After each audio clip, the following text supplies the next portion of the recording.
শুভ দুপুর বন্ধুরা, দুপুরের খাওয়া দাওয়া শেয়ার করতে চলে আসলাম তোমাদের কাছে।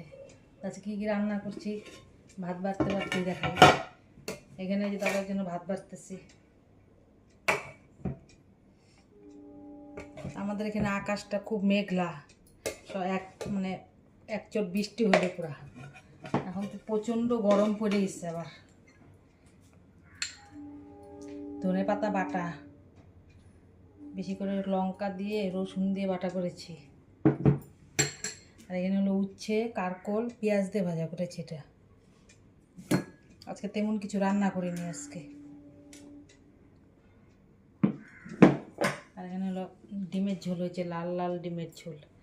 তোমার দাদা সেদ্ধ করে ডিমের ঝোল পছন্দ করে, আর আমার হলো মামলেট করে পছন্দ হয়। এই জন্য আমার জন্য মামলেট করে করছি, আর তোমার দাদারটা হলো সেদ্ধ করে করছি। শুকনা শুকনাই হয়েছে, বেশি ঝোল রাখছি না। টমেটো দিয়েছি অল্প। নাও খেতে আসো।